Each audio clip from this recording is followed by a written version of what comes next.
지난 3주간 동안도 평안하게 잘 보내셨나요? 저희는 지난 3주간 동안 유럽 방문을 은혜 가운데 마치게 되고 뉴질랜드에 돌아왔습니다. 우리가 보는 세상과 보이지 않는 세상, 또 여러 가지 우리가 한 번도 보지 못한 이 세계의 어느 곳인가를 본다라고 하는 것은 하나님께서 창조하신 그 아름다움, 그 모든 것들을 바라보면서 우리는 많은 것들을 또한 느끼기도 합니다. 이 세계 역사를 보기도 하고 또 하나님께서 어떤 과정을 통해서 이런 모든 역사를 이루어 가시는가 하는 것도 보게 됩니다. 오늘 이 시간에도 우리가 주님 앞에 예배드리러 나오게 된 것은 이 예배를 통해서 우리는 하나님의 세상을 바라보게 되고 하나님의 꿈을 보게 되고 하나님의 목적을 보게 되는 것입니다. 오늘도 이 시간 주님 앞에 나와서 이 예배를 드리면서 주님의 선하신 뜻을 발견할 수 있다고 한다면 그거는 우리에게 큰 축복이 되게 될 것입니다. 이 시간도 주님을 만나는 소중한 시간이 되기를 바라면서 기도하면서 예배 드리겠습니다. 우리 하나님 주님 앞에 나옵니다.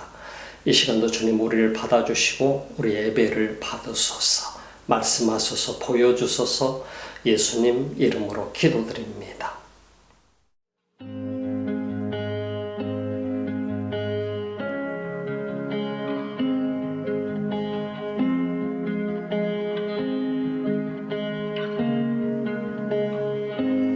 If it's bandaging the broken or washing filthy feet, here I am, Lord, send me. If it's loving one another, even when we don't agree, here I am, Lord, send me.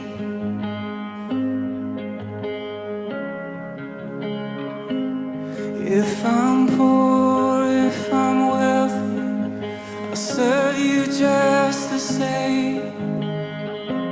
Here I am, Lord, send me.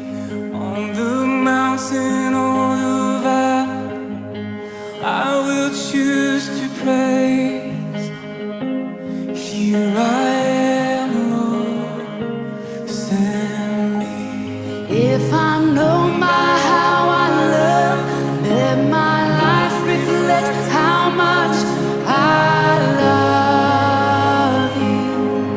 I love you. And before you even ask, oh, my answer will be yes, 'cause I love you. I love you.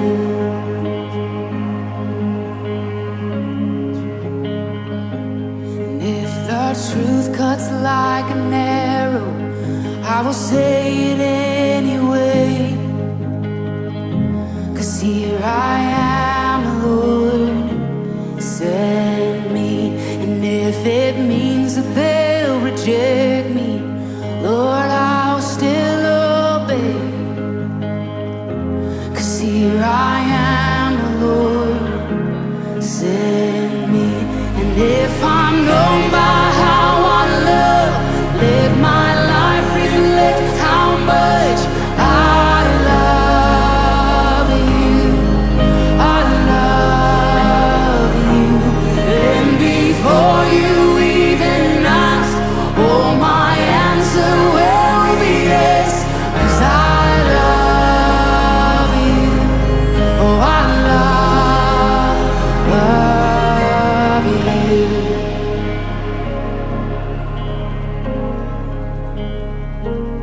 When I'm standing in your glory, I'll be glad I chose to say, here I am, Lord, send me.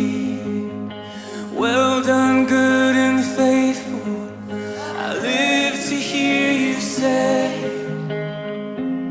here I am, Lord, send me. Here I am, Lord, send me.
with everything, with all my dreams, with all my hopes. How I love you, God. You can have it all. You can have it all.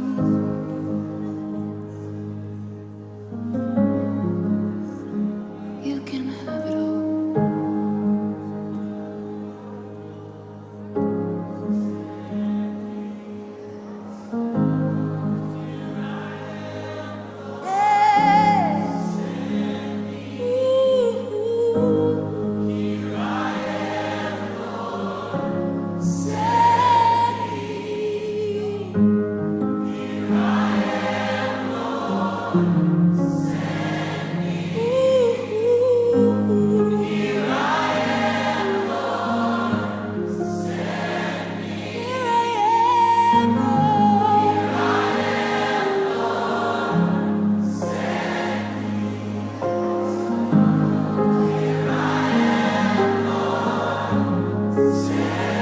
Would I ever give you, God?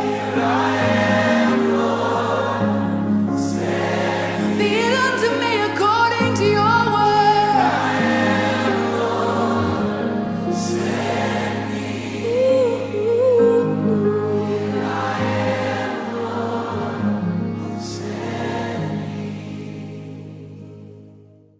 요한복음 강의 87번째 시간입니다. 요한복음 12장 37절로 50절 말씀까지 우리 함께 보면서 말씀을 나누겠습니다. 이렇게 많은 표적을 저희 앞에서 행하셨으나 저를 믿지 아니하니 이는 선지자 이사야의 말씀을 이루려 하심이라. 가로되 주여 우리에게 들은 바를 누가 믿었으며 주의 팔이 누구에게 나타났나이까 하였더라. 저희가 능히 믿지 못한 것은 이 까닭이니 곧 이사야가 다시 일렀으되 저희 눈을 멀게 하시고 저희 마음을 완고하게 하셨으니 이는 저희로 하여금 눈으로 보고 마음으로 깨닫고 돌이켜 내게 고침을 받지 못하게 하려 함이니라 하였습니다. 이사야가 이렇게 말한 것은 주의 영광을 보고 주를 가리켜 말한 것이라. 그러나 관원 중에도 저를 믿는 자가 많되 바리새인들을 인하여 드러나게 말하지 못하니 이는 출애를 당할까 두려워함이라. 저희는 사람의 영광을 하나님의 영광보다 더 사랑하였더라. 예수께서 외쳐 가라사대 나를 믿는 자는 나를 믿는 것이 아니요 나를 보내신 이를 믿는 것이며 나를 보는 자는 나를 보내신 이를 보는 것이니라. 나는 빛으로 세상에 왔나니 물은 나를 믿는 자로 어두움에 거하지 않게 하려 함이로다. 사람이 내 말을 듣고 지키지 아니할지라도 내가 저를 심판하지 아니하노라. 내가 온 것은 세상을 심판하려 함이 아니요 세상을 구원하려 함이로다. 나를 저버리고 내 말을 받지 아니하는 자를 심판할 이가 있으니 곧 나의 한 그 말이 마지막 날에 저를 심판하리라. 내가 내 자유로 말한 것이 아니요 나를 보내신 아버지께서 나의 말할 것과 이를 것을 친히 명령하여 주셨으니 나는 그의 명령이 영생인 줄 아노라. 그러므로 나의 이루는 것은 내 아버지께서 내게 말씀하신 그대로 이르노라 하시니라. 우리는 성경 말씀을 보면서 많은 것들을 우리는 느껴보고 또 생각해보고 우리가 그 말씀을 받으면서 우리 자신들을 돌아보는 시간들을 갖게 됩니다. 예수님 당시에 수많은 사람들, 그 수많은 유대인들은 예수님을 만날 수 있는 엄청난 특권을 누리고 있었죠. 하나님의 아들이 이 땅에 친히 오셔서 그들에게 직접 복음을 전해주시는 그 엄청난 과정을 그들은 실제로 목격하고 보고 예수님께서 하나님의 아들이시고 그리스도이시며 메시아이심을 그들에게 그 표적을 통해서 보여주셨음에도 불구하고 많은 사람들이 믿지 아니하였고 또 소수의 사람들은 믿었더라 하는 이 사실을 바라보면서 그토록 자신들이 기다리던 그 메시아가 왔음에도 불구하고 자신들이 그 메시아를 만나지 못하고 있는 이 사실을 생각해 보면 얼마나 불행한 일인가 하는 것을 우리는 생각해 보는 것입니다. 오늘 이 시대에 우리가 예수님을 믿고 있다고 하는 것은 엄청난 일이죠. 사실은 우리 자신들도 어쩌면 우리가 예수님을 믿고 싶은데 우리 주변의 환경이나 여건들이 우리를 그렇게 이끌지 못한다고 말하는 사람이 있을 수도 있을 것입니다. 그러나 중요한 것은 내 여건과 내 상황과 내 이웃들이 나를 구원하는 것이 아니라 구원은 나와 주님과의 관계라고 하는 것이죠. 예수님께서 그토록 수많은 사람들에게 표적을 보여주시면서 그랬던 이유는 무엇일까요? 왜 예수님이 표적을 행하셨을까요? 그 모든 표적을 행하시는 목적에 대해서 모든 사람들이 그가 그리스도임을 알게 하시려고 하였고 하나님의 아들이심을 알게 하시려고 하였고 그리고 그를 통해서 구원받게 하시고자 하는 것이 예수님께서 이 땅에 오셔서 표적을 행하신 목적이었다고 하는 사실인 것입니다. 성경 속에서는 8번이 나오게 됩니다만 성경의 요한복음 10장 속에서 보게 되면은 수없이 많은 그런 이적을 행하셨지만은 그러나 그 모든 것들을 다 기록하지 않았다라고 하는 사실을 우리에게 보여줍니다. 이런 많은 이적을 행한 목적 한 가지뿐이라고 하는 것입니다. 그것은 주님께서 모든 사람들에게 어떤 마술을 행하는 것처럼 보여주고자 하는 것이 아니었고 그가 하나님의 아들이시고 그리스도시고 구약 성경에서 예언하셨던 그 메시아임을 그들에게 증거해 주려고 했던 것이라고 하는 것이죠. 하나님의 아들 그리스도가 이 땅에 오셨음을 새로운 세계가 도래했음을 그들에게 나타내 주고자 했다라고 하는 것이죠. 나타내 주고자 하는 그 유일한 목적은 뭐냐? 그것은 그들로 하여금 구원에 이르도록 하고 영원한 생명을 얻게 하고자 하는 데에 목적이 있었다 하는 것입니다. 오늘 이 시대 때도 여러분과 저에게 수많은 사람들에게 복음을 들을 수 있는 이 엄청난 기회, 성경을 통해서 이적이 일어났었던 일들, 성경을 통해서 수없이 많은 말씀들을 주신 유일한 목적은 무엇입니까? 그것은 우리로 하여금 그리스도를 믿게 하고 그리스도가 하나님의 아들이시요 그리고 메시아임을 믿게 하고 그리고 우리로 하여금 죄를 회개하고 구원받게 하는 그리고 영원한 생명을 얻게 하는 거기에 주님의 목적이 있으시다는 사실을 생각해 보면 이것이 얼마나 놀라운 일인가 하는 것을 생각해 봅니다. 하나님께서 여러분의 꿈속이나 꿈을 통해서도 하나님께서 다른 사람들의 간증을 통해서도 여러분의 마음을 움직이고 계시는 그 모든 목적은 결국은 여러분들이 영원한 생명을 얻게 하는 데 목적이 있다. 구원받게 하는 데 목적이 있다고 하는 사실인 것이죠. 우리 삶 속에 주님이 여러 가지 모양으로 나타나셔서 나와 동행하고 계심을 보여주고 계시고 또 내 삶 속에서 일하고 계심을 보여주시는 그 유일한 목적은 무엇입니까? 내가 하나님의 나라의 백성으로 살고 구원받아서 영원한 생명을 얻고 하나님의 사람으로 살아가는 그 삶의 목적이 있다고 하는 것입니다. 우리는 단지 이 땅에서 사는 게 다가 아니죠. 이 땅에서 잠시 동안 머물다가 우리는 이 세상을 떠나게 될 것입니다. 어느 날 떠나게 되어서 하나님 나라에 들어가서 영원토록 살게 되는 이 엄청난 영생의 은혜를 우리가 입게 되게 될 텐데 그것은 우리가 어떤 판타지를 얘기하는 게 아니에요. 실제적인 삶이에요. 우리 동물처럼 우리 인간이 죽어서 끝나버린다면 얼마나 편하겠어요.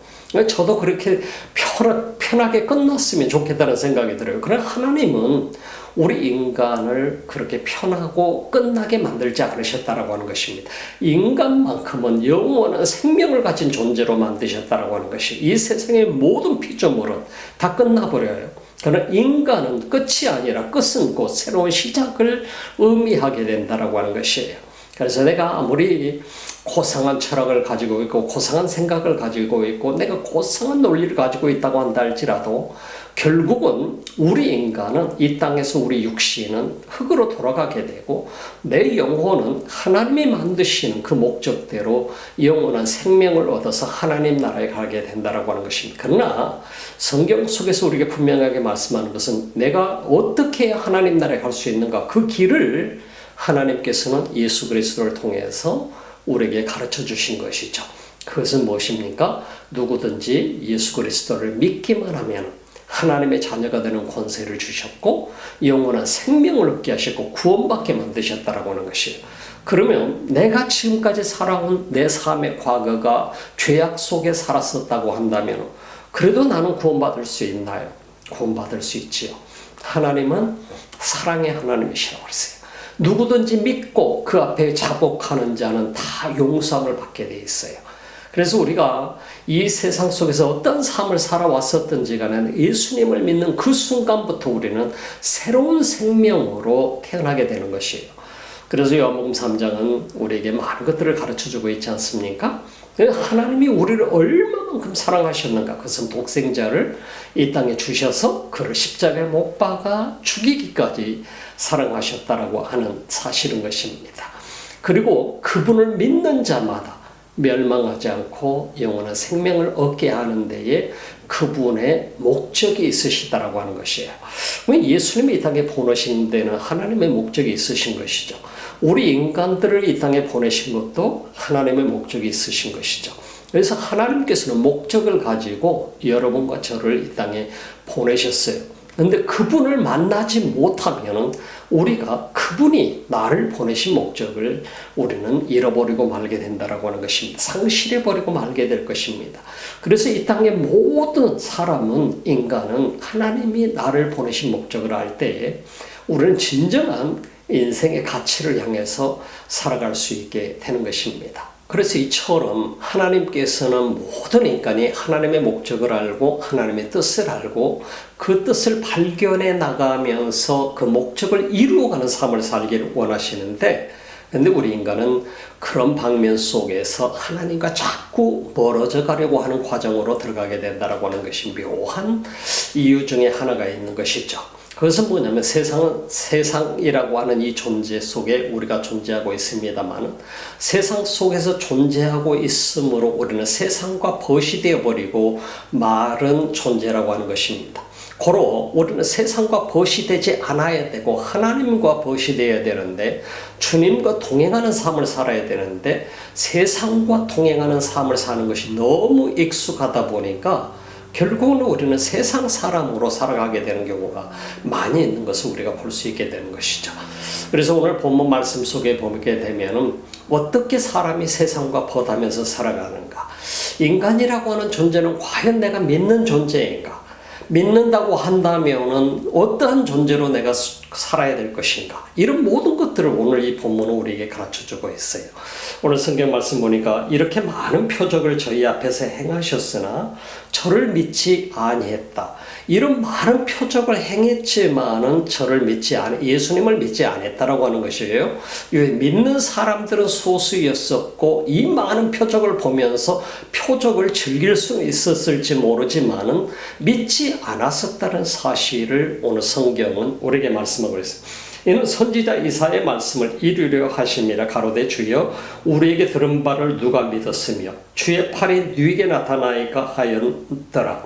저희가 능히 믿지 못한 것은 이 까닭이니 곧 이사야가 다시 일렀으되 저희 눈을 멀게 하시고 저희 마음을 완고하게 하셨으니 이는 저희로 하여금 눈으로 보고 마음으로 깨닫고 돌이켜 내게 고침을 받지 못하게 하려 하심이라 하였습니다. 이사야가 이렇게 말한 것은 주의 영광을 보고 주를 가리켜 말한 것이라.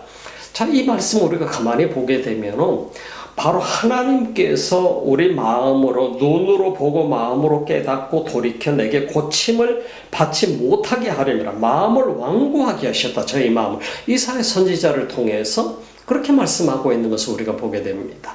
우리가 이 말씀을 가만히 보게 되면은요, 어떻게 보면 하나님께서 우리 인간의 마음을 완고하게 하셔서 우리로 하여금 고침을 받지 못하게 하고 깨닫지 못하게 하고 보지 못하게 하고 믿지 못하게 한 것처럼 우리가 느껴질 수가 있어요. 여러분 어떻게 생각하나요? 그럼 하나님이 책임이 있지 않아요? 결국 하나님께서 그렇게 하셨다라고 한다면 우리로 하여금 예수님을 믿지 못하게 하고 우리 마음을 완악하게 하고 우리로 하여금 고침을 못 받게 하고 보지도 못하게 하고 이렇게 했다라고 하게 된다면은 그럼 하나님이 책임이 있으실 텐데 왜 우리가 그 책임을 져야 되는가 하는 생각이 들지 않나요?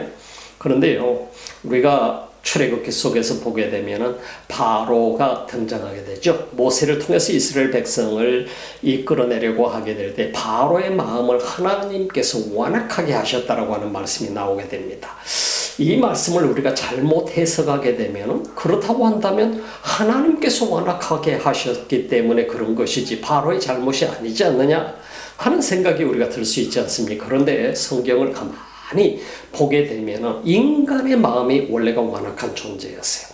죄로 인해서 세상과 함께 세상에 보시되어서 살아가는 인간의 마음은 완악한 존재고 소경과 같았고 병든 존재고 그리고 볼 수 없는 존재고 하나님을 볼 수가 없는 존재고 그리고 자신의 욕심을 따라서 세상의 욕심을 따라서 쫓아가는 존재로 있다라고 하는 것입니다. 여기서 완악하게 하셨다라고 하는 구약 성경에 바로 출애굽기에서 등장하고 있는 이 바로의 마음을 완악하게 하셨다라고 하는 그 뜻은 무슨 뜻인 것 같아요? 그 뜻은요, 우리가 잘못 해석하면 하나님이 악하게 만드셨다라고 하는 것처럼 보이지만은 실제적인 의미 속에서 이 말씀의 뜻은 무슨 뜻이냐면 하나님께서 완악한 인간의 그의 마음, 완악한 바로의 그 태도, 그 마음을 그대로 두셨다라고 하는 의미가 되는 것이 그게 바로 이집트에서의 그 실제적인 상황 속에서 해석할 수 있는 부분인 거예요. 그렇다고 한다면 이스라엘 백성들이 원래 완악하고 그들이 하나님을 바라보지 못하고 죄악 속에 살아가고 있고 영적으로 병들어 있고 그리고 하나님과 원수되어서 살아가고 있는 이들에게 바로 그들의 마음을 그대로 두셨다라고 하는 의미가 되는 것입니다. 하나님께서 그들을 악하게 만드셨다는 의미가 아니에요. 우리가 이런 부분을 잘못 이해를 하게 되면 하나님이 이렇게 악하게 만드셨고 하나님이 그들을 완악하게 하셨고 그들을 이해 못하게 하셨고 깨닫지 못하게 하셨는데 그러면 이게 누구 책임이냐? 하나님의 책임이 아닌가? 이런 생각을 가질 수도 있습니다만은 그러나 그런 의미가 아닌 것입니다. 하나님이 그 완악한 마음 인간들을 그대로 두셨다라고 하는 것. 그만 한편에서는 만약에 이스라엘 백성들이 그들의 마음이 부드러워져서 그들이 예수를 다 영접하게 되고 그랬다라고 하게 된다고 한다면 어쩌면 예수님의 사역은 이스라엘 땅에서 종결되고 말았을지도 몰라요. 그런데 놀라운 것은 이스라엘 백성들이 예수를 거부함으로 인해서 이방 민족에게 복음이 전파되는 역사가 일어나게 된 것을 보지 않습니까? 그래서 이방 민족에게 복음이 전파되고 그 이방 민족을 통해서 이스라엘 백성에게 복음을 전하게 되는 이런 엄청난 역사가 일어나요. 바로 하나님께서 그들을 그대로 두신 이유 중에 하나가 뭐냐? 그것은 이방 민족 온 세상에 복음이 전파되기를 하나님은 원하셨다라고 하는 것입니다. 그래서 우리가 여기서 보는 것은 하나님의 꿈이 무엇인가, 하나님의 목적이 무엇인가를 우리는 볼 수 있게 돼요. 이스라엘 백성들을 그대로 두셨어요. 그냥 완악하게 하셨다라고 하는 것은 하나님이 악하게 만들었다는 얘기가 아니고 우리가 분명히 해야 될 것은 그 악한 마음, 닫힌 마음, 보지 못하는 그들의 눈, 영적인 눈이 닫혀 있고 영적인 생명이 죽어 있는 그들을 그대로 두셨다라고 하는 의미를 우리가 분명하게 이해할 수 있었으면 좋겠습니다. 자, 이사야가 이렇게 말한 것은 주의 영광을 보고 주를 가리켜 말한 것이라. 그러나 관원 중에도 저를 믿는 자가 많되 바리새인들을 인하여 드러나게 말하지 못하니 이는 추례를 당할까 두려워함이라. 야, 우리는 이 말씀 잘 보아야 돼요. 바리새인들 가운데도 니고데모라든지 아리마디 요셉이라든지 상당히 많은 사람들이 예수님을 믿고 있었다라고 하는 거예요. 저를 믿는 자가 많았다라고 표현하고 있습니다. 그런데 바리새인들을 인하여 드러나게 말하지 못하니 이는 추례를 당할까 두려워합니다. 드러나게 우리가 이 말씀을 보게 되면 벌써 바리새인들과 산헤드린 공회에서 결의를 내린 것은 예수 그리스도를 믿는 자들을 잡아들이게 되는, 예수님을 잡아서 드리게 된, 잡아 죽여야 된다라고 하는데 결론을 내렸던 것을 우리가 보게 되죠. 그래서 예수를 잡아서 죽여야 된다라고 하는 것은 예수 믿는 자들을 믿지 못하게 만들어야 된다라고 하는 것이었어요. 그래서 바리새인 중에 누구든지 예수를 따르는 자들은 출교를 시키겠다 하는 그러한 결론을 내리게 됐던 것을 우리가 주목해 봐요. 그렇다고 한다면 오늘 이 말씀 속에서 바리새인들 가운데에서 출회를 당한다라고 하는 말은 바리새파 속에서 그리고 산헤드린 공회에서 쫓김을 당한다, 이런 의미로 해석을 할 수 있게 됩니다. 그렇다고 한다면 어떤 쫓김인가요? 그들이 쫓겨난다라고 하는 것은 이것은 단순히 오늘날 우리가 어떤 교회를 다니고 다가 그 교회에서 우리가 쫓겨났어요. 그럼 다른 교회 가면 되는 것이잖아요.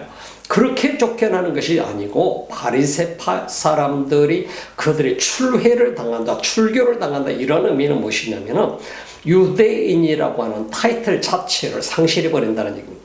그러면 사내들인 공회 의원으로서 바리새인들로서 그들이 출회를 당하고 출교를 당한다고 하는 의미는 뭐냐면 모든 것을 잃어버린다는 의미가 되게 되는 것입니다. 그러면 지금까지 누려왔던 권력과 그리고 수많은 사람들로부터 존경받았던 존경과 사내들인 공회 의원으로서 누릴 수 있는 모든 정치적인 입지까지, 그리고 종교인으로서 누릴 수 있는 모든 입지까지, 이 모든 것들을 어느 한순간에 다 잃어버리게 된다는 얘기예요. 그렇다고 한다면 오늘 이 성경을 보게 되니까 그들이 예수님을 믿고 있지만, 예수가 메시아임을 알고 있고 믿고 있지만 드러내놓고 말하지 못하는 이유 중에 하나가 자신들이 쫓겨날까 봐, 이런 엄청난 사회적인 위치 속에서 자기들이 매장당할까 봐 두려워서 그들이 바로 예수를 드러내놓고 믿지 못하고 있다는 사실을 우리에게 보여주고 있는 것입니다. 그렇다고 한다면 오늘 이 말씀을 보면서 우리가 한번 생각해 보는 것이죠. 오늘도 많은 사람들이 교회를 다니면서 우리가 성경책을 손에 들고 다닌다라고 하는 것을 굉장히 부담스럽게 생각을 하고, 누군가가 내가 예수님 믿는 사람이라고 알게 된다고 하는 것이 두렵다고 한다면 우리는 어떤 존재인가? 내가 예수님을 믿는다고 하지만 사실은 믿는 것이 아닐 수 있다라고 하는 사실을 우리는 생각해 보는 것이, 정말 내가 예수님을 믿는다고 한다면 어떤 것도 두렵지 않는 것이죠. 주님과 동행하는 삶이 기쁨이고 감사하고 수많은 사람들에게 내가 간증을 할 수 있는, 증거할 수 있는 계기가 되어지는 것이죠. 그런데 만약에 그것이 내게 두려움이 되고 어떤 누군가가 내가 교회 다니는 것을 알게 될까봐 어떤 그런 마음이 든다고 한다면 우리는 정말 예수님을 믿는 사람인가 하는 것을 한번 고려해 봐야 될 필요가 있다라고 하는 사실인 것입니다. 자, 오늘 성경을 봅시다. 관원 중에도 저를 믿는 자가 많되 바리새인들을 인하여 드러나게 말하지 못하니 이는 출애를 당할까 두려워합니다. 저희는 사람의 영광을 하나님의 영광보다 더 사랑하였더라. 이 말씀을 보세요. 사람의 영광을 하나님의 영광보다 더 사랑했다. 하나님의 영광, 내가 예수를 믿음으로 주님을 드러냄으로 말미암아 하나님의 영광을 받으신다라고 하는 사실을 사람은 망각하게 되고, 사람이 지금 수많은 사람들로부터 존경받고 인정받고 그리고 수많은 사람들 앞에서 언제나 추대받는 이런 위치 속에서 사내들인 공회 의원들, 바리새인들, 그들이 자신들이 드러내놓고 예수를 믿게 되면 한순간에 자신들은 출교를 당하게 되고 유대인 사회로부터 버림을 받게 되는 이러한 일들이 두려워졌다는, 그 사람이 받을 수 있는 이 모든 영광을 잃어버릴까봐 하나님의 영광보다는 사람의 영광을 선택을 했더라. 이런 의미가 되는 것입니다. 예수님께서 외쳐 가라사대 나를 믿는 자는 나를 믿는 것이 아니요 나를 보내신 이를 믿는 것이며 나를 보는 자는 나를 보내신 이를 보는 것이니라. 예수님 말씀하시는 것은 나를 믿는 것은 나를 믿는 것이 아니라 나를 보내신 이를 믿는 것이고, 나를 보는 사람은 나를 보는 것이 아니고 나를 보내신 이를 보는 것이다. 엄청난 말씀을 해주시는 것이요. 우리가 하나님을 믿는다라고 하는 것은 참 놀라운 일이죠. 예수님을 믿는 그 자체가 곧 아버지를 믿는 것이고, 하나님 아버지를 믿는 것이고, 보내신 아버지를 믿는 것이고, 내가 예수를 본다라고 하는 그 자체는 곧 아버지를 보는 것이다라고 하는 말씀으로 우리에게 정리를 해주고 계시는 모습을 보게 됩니다. 예수님을 믿는다는 것은 곧 하나님을 우리가 믿는 것이죠. 그 보내신 하나님을 믿게 되는 것이고, 그 보내신 하나님의 꿈을 우리가 보게 되는 것이고, 그 보내신 하나님 아버지를 우리가 아버지라 부를 수 있는 이 엄청난 특권을 우리가 누릴 수 있게 되는 것이죠. 나는 빛으로 세상에 왔나니 무릇 나를 믿는 자로 어둠에 거하지 않게 하려 함이로다. 빛으로 세상에 왔다라고 하는 것은 무릇 나를 믿는 자로 어둠에 거하지 않게끔 하기 위해서 왔다. 예수님이 이 땅에 오신 목적을 말씀해 줍니다. 빛으로 이 땅에 오셨어요. 그래서 믿는 자들로 하여금 빛 가운데 살게 하기 위해서 오셨다. 어둠 속에 살지 않도록 하게 하기 위해서 오셨다. 세상 가운데에 마귀의 손에 붙들려서 마귀의 자녀로 살지 않도록, 어둠의 자녀로 살지 않도록 하기 위해서 예수님이 오셨다. 그래서 예수님을 믿는 자는 누구든지 어둠 속에 있지 아니하고 빛 가운데 사는 사람이 되었다 하는 사실을 우리에게 보여주는 것입니다. 사람이 내 말을 듣고 지키지 아니할지라도 내가 저를 심판하지 아니하노라. 내가 온 것은 세상을 심판하려 하심이 아니요 세상을 구원하려 하심이라. 예수님이 이 땅에 오신 것은 심판하러 오시지 않았다는 것이에요. 구원하러 오셨다는 사실이에요. 예수님이 오신 목적은 분명합니다. 구원을 주기 위해서 나를 저버리고 내 말을 받지 아니하는 자를 심판할 이가 있으니 곧 나의 한 그 말이 마지막 날에 저를 심판하리라. 바로 누구든지 예수 그리스도를 믿는 사람은, 메시아를 믿는 사람은 구원을 받게 될 것이다라고 하는 이 말씀이 바로 우리를 심판하게 될 것이다. 우리가 그 말씀 앞에 서게 될 것이다 하는 사실인 것이죠. 주의 말씀은, 예수님이 이 땅에 오신 목적은 심판하기 위한 것이 아니었고 그분이 주신 말씀은 곧 하나님이 주신 말씀이기 때문에 하나님께서는 심판받는 사람들을 위해서, 심판받게끔 만들기 위해서 예수를 보낸 것이 아니라 누구든지 믿고 구원받을 수 있도록 하시기 위해서 예수님을 이 땅에 보내셨다 라는 말씀을 분명하게 우리에게 보여주는 것이죠. 나를 저버리고 내 말을 받지 아니하는 자를 심판할 이가 있으니 곧 나의 한 그 말이 마지막 날에 저를 심판할. 하나님의 말씀이, 예수님의 말씀이 우리를 심판하게 되는 기준이 된다라고 하는 사실인 것입니다. 그래서 그 말씀을 따른다라고 하는 것이 얼마나 중요한 일인지 모릅니다. 그분의 말씀이, 그분이 이 땅에 빛 가운데 빛으로 오셨었고, 그분이 이 땅에 구세주로 오셨었고, 그분이 우리를 부르시고 계시는데 우리가 거부하게 된다면 그 말씀이 곧 우리를 서게 만든다라고 하는 것입니다. 심판 때에 말이죠. 내가 내 자유로 말한 것이 아니요 나를 보내신 아버지께서 나의 말할 것과 이를 것을 친히 명령하여 주셨으니 나는 그의 명령이 영생인 줄 아노라. 그러므로 나의 이르는 것은 내 아버지께서 내게 말씀하신 그대로 이르노라 하시니라.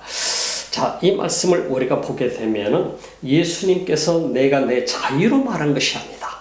내가 말한 건 나를 보내신 아버지께서 나의 말할 것과 이룰 것을 친히 명령해 주셨다. 지금 예수님이 말씀하시는 것은 곧 아버지 하나님께서 말씀하심을 우리가 보게 되는 것이죠. 나는 그의 명령이 영생인 줄 아노라. 영원한 생명을 얻게 하는 것이 주님의 명령이었어요. 그래서 우리 인간이 멸망당하지 않도록 하기 위해서 메시아 되신 그리스도를, 하나님의 아들 그리스도를 이 땅에 보내주신 것은 하나님의 뜻이었어요. 영생을 주기 위한 뜻이었어요. 그럼에도 불구하고 이렇게 우리에게 온갖 값을 다 지불하시고 목숨으로 지불하시고 생명으로 지불하시고 우리를 구원하시기를 원하셨지만 우리가 믿지 않는다고 한다면 그 예수님의 십자가의 죽음은, 그 페이먼트는 우리와 아무 상관이 없다라고, 믿지 않는 사람과는 아무리 상관이 없다라고, 믿는 자에게는 그 모든 값을 다 지불해 주셨고 그를 구원해 주셨다라고 하는 사실인 것입니다. 그를 위해서 예수님은 십자가 위에서 매달려 자기 자신의 생명을 드렸다라고 하는 사실인 것입니다. 나는 그의 명령이 영생인 줄 아노라. 그러므로 나의 이루는 것은 내 아버지께서 내게 말씀하신 그대로 이루노라 하시니라. 주님이 말씀하고 계시는 것은, 예수님 말씀하고 계신 것은 곧 아버지께서 말씀하신 것이라고 하는 사실을 우리에게 가르쳐주고 있습니다. 오늘날 우리가 이 세상을 살아가면서 우리는 세상 속에서 살아가고 있어요. 여러분과 저도 그렇고 여러분도 그렇고 세상을 보면서 세상 사람들이 살아가는 것이 때로는 좋아 보이기도 할 수 있어요. 그럼에도 불구하고 우리가 빛 가운데서 살아야 되고 그리스도 안에서 살아야 되는 이유 중에 하나가 무엇입니까? 그것은 하나님께서 꿈꾸시는 것이 무엇인가를 발견하는 것이고 하나님께서 목적하는 것이 무엇인가를 아는 것입니다. 그 목적은 예수를 통해서 여러분과 제가, 그리고 여러분들의 이웃들이, 우리 주변의 사람들이, 우리의 가족들이 모두가 다 그리스도 안에 돌아와서 구원받아 영원한 생명을 얻게 하는 데 목적이 있다고 하는 것입니다. 그래서 내가 예수님을 믿지 않으면 거기는 생명이 없어요. 미안하지만 내가 아무리 선하게 살고 착하게 살고 바르게 살아도 내가 구원받지 못한다는 사실이에요. 그래서 예수님께서 분명하게 말씀을 영원한 생명을 주는 것은 하나님께서 원하시는 영원한 생명은 예수 그리스도 그의 아들 독생자 예수 그리스도를 믿음으로만 영원한 생명을 얻을 수 있다는, 내가 노력해서 얻을 수 있는 것이 아니라는 거예요. 어떤 사람도 자신의 노력과 자신의 열심을 통해서 자신의 영혼을 구원할 수가 없어요. 이 세상에 오직 구원받을 수 있는 유일한 길은 바로 이 땅에 메시아로 오신 하나님의 아들 예수 그리스도를 나의 구주로 믿는 것이에요. 믿음으로 말미암아서만 우리는 구원받고 하나님을 예배할 자격자가 되게 되는 것입니다. 그리고 하나님 나라의 백성이 되는 자격을 얻게 되는 것이고 하나님의 자녀가 되는 권세를 얻게 되는 것입니다. 여러분들이 이 놀라운 축복을 언제나 잊지 마시고 간직하시고 하나님 나라에 이르는 그날까지 믿음의 사람으로 굳게 살아가시기를 주님의 이름으로 축복합니다. 기도합시다. 우리 하나님 감사합니다. 이 귀한 시간 우리는 하나님의 자녀로 불러주심을 감사합니다. 예수님이 이 땅에 보내주셔서 우리로 하여금 믿는 자가 되게 하심을 감사하고 믿고 구원받은 하나님의 백성이 되게 하심을 감사합니다. 언제나 우리 삶 속에 주 예수 그리스도와 동행하는 삶이 되게 하소서. 오늘도 예배를 드리며 온라인을 통해서 귀한 예물을 드리는 손길들이 있으니까 우리 주님 받으시고 하나님께서 한 사람 한 사람 위에 은혜의 은혜를 더하소서. 이제는 우리 주 예수 그리스도의 은혜와 하나님 우리 아버지 직하신 사랑하심과 성령의 감동 감화 교통하시고 충만하신 역사가 오늘도 주님을 예배하는 하나님의 사람들 머리머리 위에 이 지구촌 곳곳에서 주님을 예배하는 민족들 머리머리에 지금부터 영원토록 함께 하시기를 간절히 축원하옵나이다.